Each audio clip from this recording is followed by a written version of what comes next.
In the last few months, two of the biggest releases that Vinegar Syndrome has put out have been CONGO and VIRTUOSITY. Now, these are two 90s sci-fi action films that sound super cool on paper, but critically, they kind of live in the 2.5 to 3 stars out of 5 range. And before Vinegar Syndrome kind of brought these back into the spotlight recently with some really cool physical releases, no one was really talking about these movies. I'm sure both of these movies must have some sort of cult following that I'm just not really aware of. Otherwise, I don't think Vinegar Syndrome would be, giving these such high-profile releases. This year, I'm trying really hard to not let FOMO bite me too hard, so I was at my local bookstore recently, and I was able to find these on DVD, and I gave them both a watch before, clicking that buy button on Vinegar Syndrome's website. I watched them both, and they really do just feel like kind of middle of the road, somewhat forgettable titles, but I can definitely see why someone who maybe had seen these as a kid would have a lot of nostalgia for them. They are pretty cool sci-fi action movies, that the kind of movie that I am kind of drawn to, but having not seen them as a kid, I think I'm okay with these DVDs for now. We'll see. Maybe in the future I'll pick up those Vinegar Syndrome releases, but for now I'm okay with these DVDs. But this had me thinking, I think it would be fun to go through my standard release shelf of, just regular studio release Blu-rays and DVDs and pick out a few titles that I think might fall into this same category of CONGO and VIRTUOSITY that I could see Vinegar Syndrome or Arrow or maybe some other boutique label putting out in maybe 15 or 20 years if they're still making Blu-rays. In today's video, let's talk about 3 future hidden gems that I think deserve the special boutique treatment. And I'm predicting might get releases like CONGO or VIRTUOSITY sometime in the distant future. So Overlord follows a group of U.S. paratroopers during World War II, and they're on a mission to take out a Nazi communications tower. And this communications tower was built on a church, but the church is doubling as a lab for the Nazis who are conducting experiments on the local townspeople. And you find out later that these experiments are being done in an attempt to create an army of undead super soldiers. I absolutely love this movie.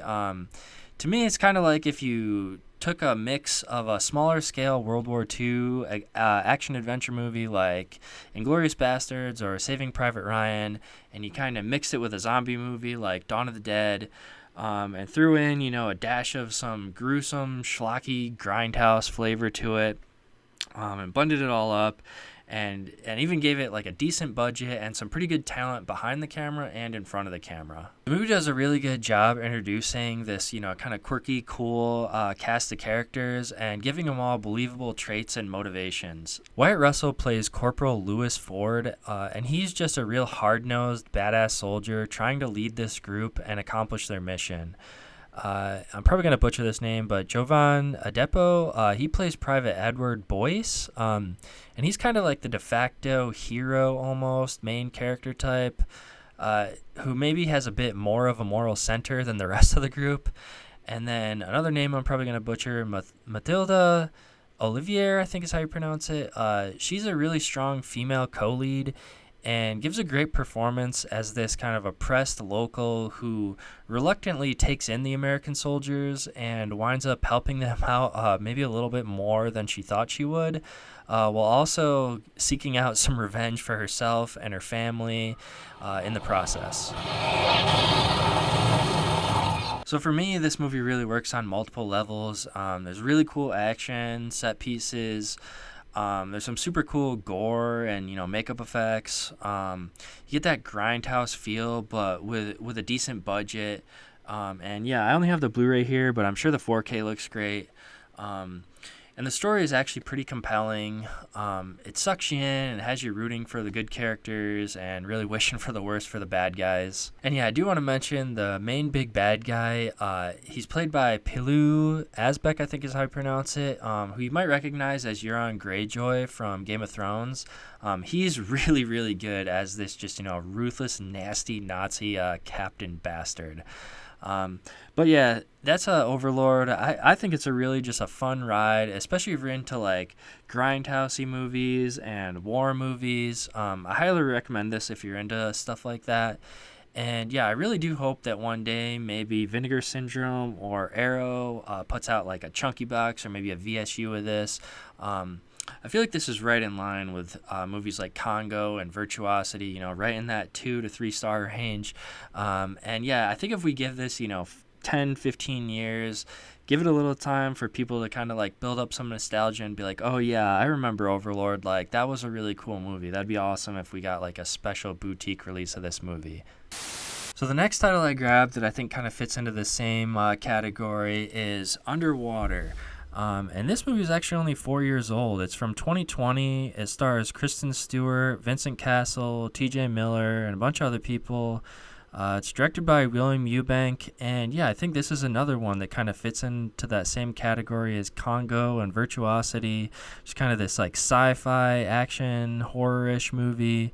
And I think it's already, even only being 4 years old, it's already kind of starting to be forgotten. Now, Underwater follows a crew of scientists and engineers and researchers trying to survive and get back to the surface after the deepwater drilling facility that they're all living and working in is kind of wrecked by an unknown natural disaster. I'm immediately drawn to movies like this that take place kind of underwater in, like a research facility or maybe on a ship out in space where simply leaving means dying.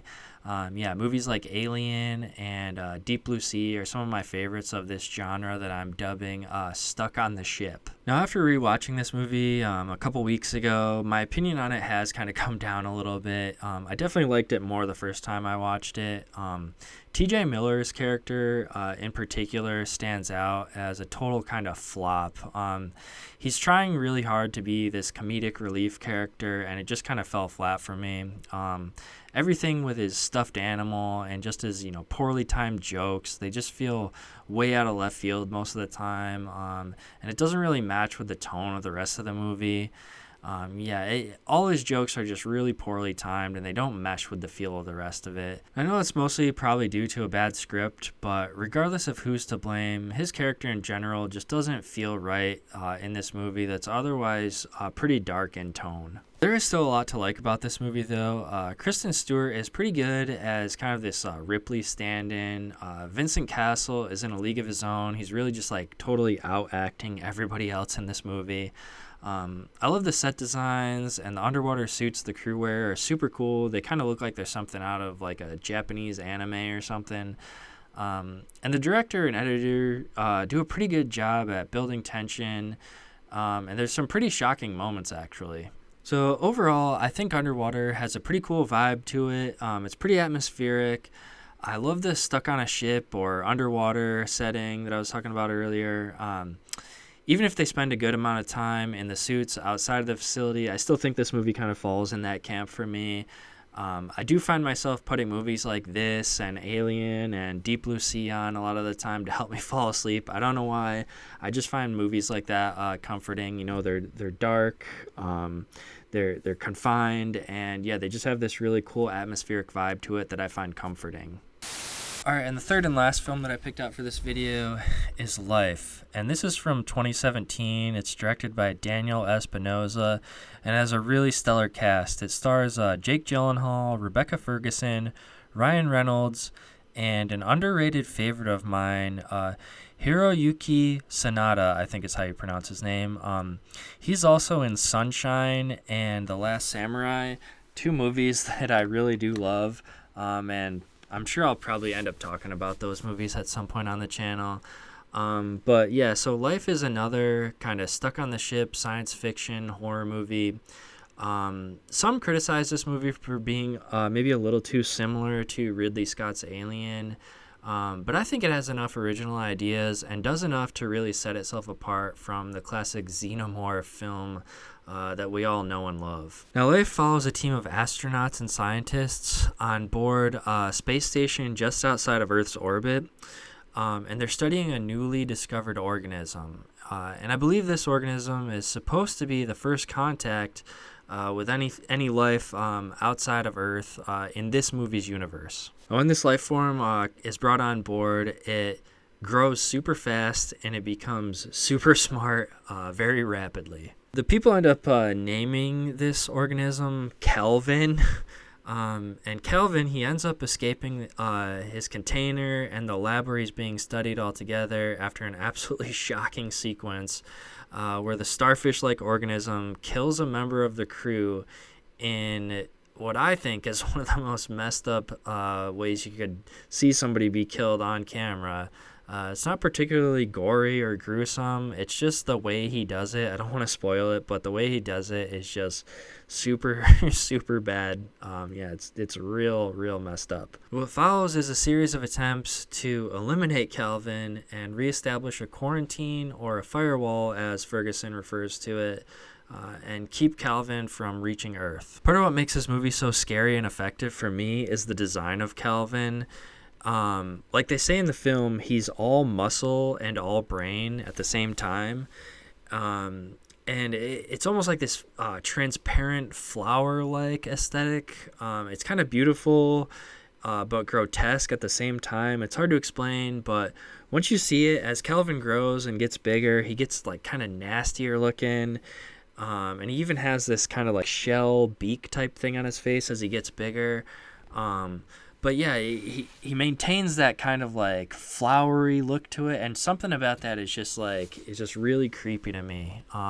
It's not like H.R. Geiger Alien-esque. It's definitely got its own feel to it. But to me, I think it's super creepy. So yeah, I really like Life. I do think it's kind of a little bit unfairly maligned for being, kind of similar to Alien. But like I said, I think it has enough of its own original ideas. And yeah, I think, maybe in 10, 15, 20 years when people have kind of forgotten it even more than maybe they already have, I think it'll deserve to have that special boutique release treatment. All right, there you have it, folks.